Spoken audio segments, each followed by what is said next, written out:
Thanks a lot for having me. I'm Linn, and I work at CERN, and you might wonder what CERN has to do with anything that you're doing, and I would like to give a little bit of an understanding how that connects. I want to answer two questions today. First, what does research or fundamental research have to do with disrupting industries?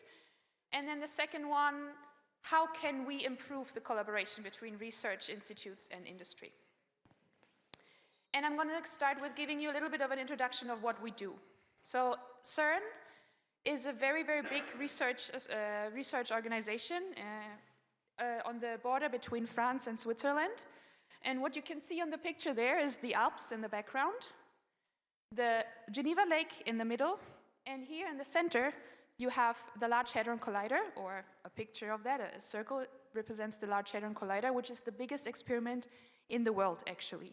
It is a 27 long kilometer ring of an accelerator complex where we accelerate particles, very, very tiny pieces of matter, basically, to kind of identify how the universe happens and what happened with the universe after the Big Bang. It is 100 meters below ground, which is why you cannot see it here. It's underground. And it hosts 4 big experiments, which are researching all kinds of things that I will be not getting into detail, because that would be too much of physics. So now, why am I here? I am here because I want to show you what kind of technologies we develop at CERN that can also help with the disruption of the industry. What we know is that, a 27-kilometer ring of an experiment you cannot buy off the shelf. You need to develop it yourself. And so we have thousands of engineers at CERN that work on developing the Large Hadron Collider and other technologies. The CERN technologies that we have come from 3 different domains.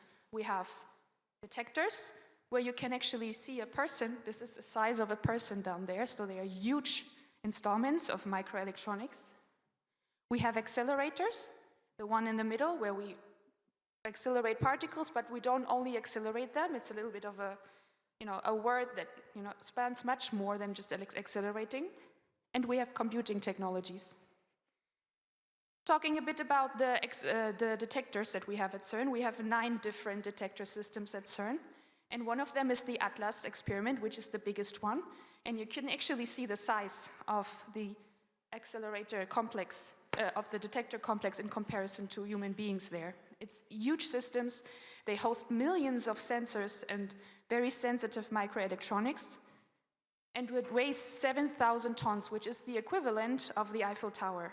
And actually, if you have ever been at Notre Dame, the cavern in which the Atlas detector is half the size of the chapel of Notre Dame. So it's very, very big underground.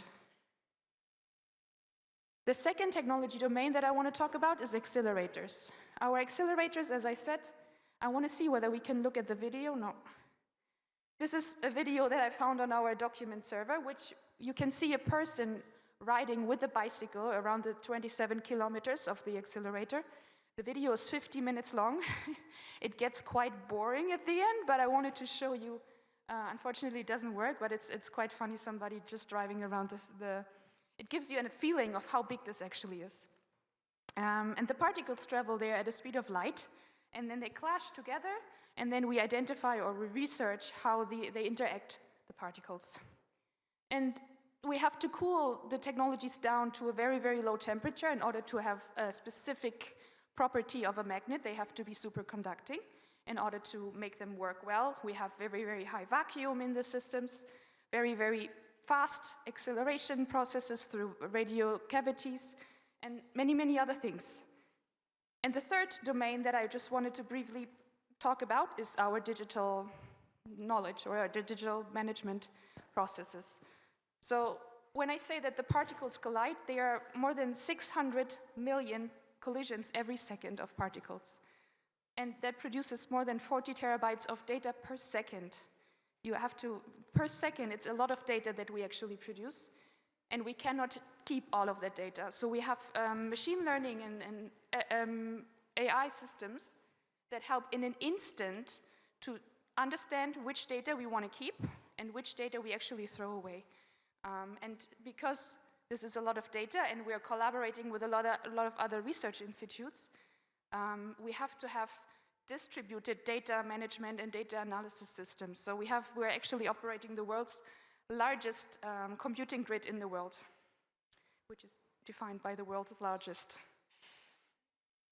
Okay, now a little bit of a different topic, and this picture is actually what I found, or actually I asked ChatGPT, give me a stereotypical picture of a researcher and a stereotypical picture of a startup founder. And this is what I got.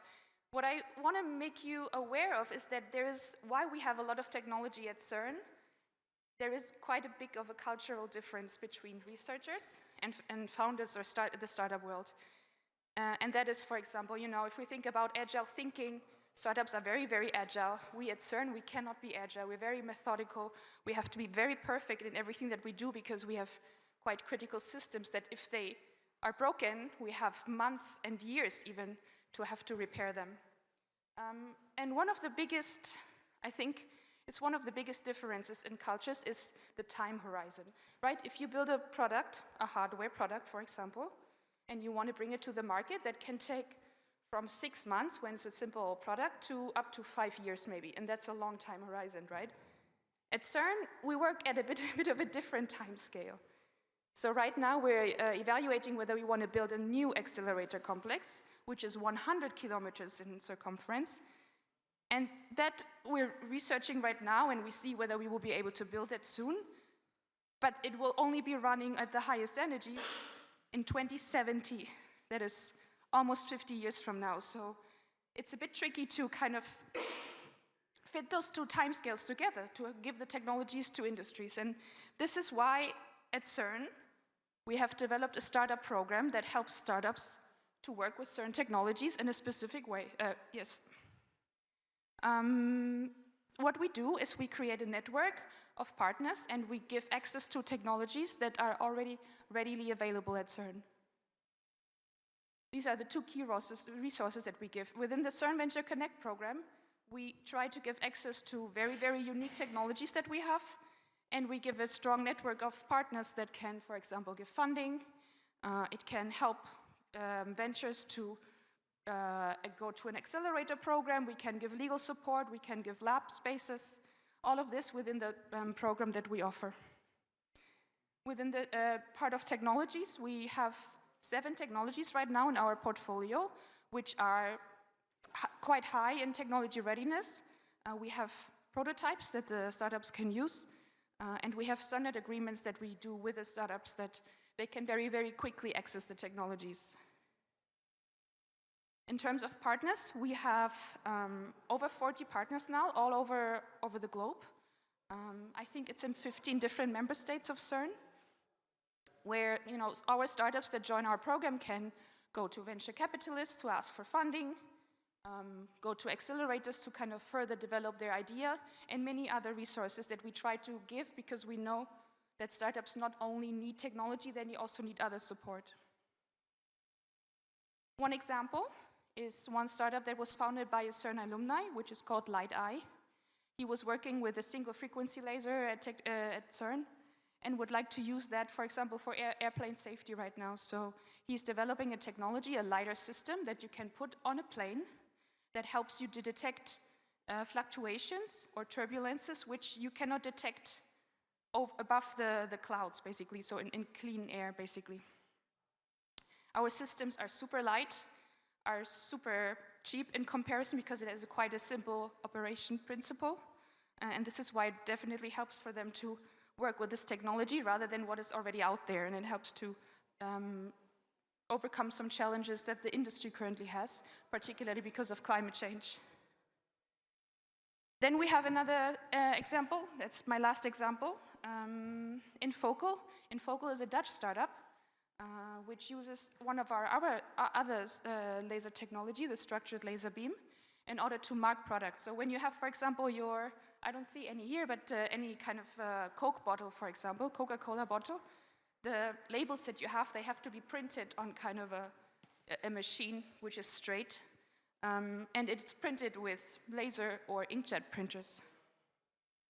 These could be revolutionized with our structured laser beam technology because you can actually use a laser to mark instead of print, so you reduce the waste of ink, And you can do it on 3D environments, so you don't have to use it on a plain one. You can do it directly at the bottle, which makes the process much, much faster.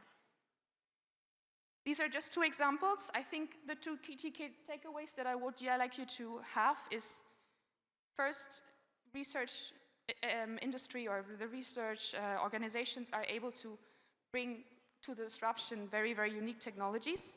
And the second one is there are cultural differences. We know about them, and we need to put in place kind of a middleman that helps to interact between research institutes and industry. And this is why we built, for example, the CERN Venture Connect program. And together, if we kind of make it work, we can actually make things happen in a very good way. Thank you. Thank you, Linn.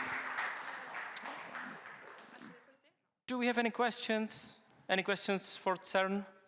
Sounds like a super interesting topic. Like, I like the last quote, like that together we can make beautiful things happen. So if not, thank you very much once again.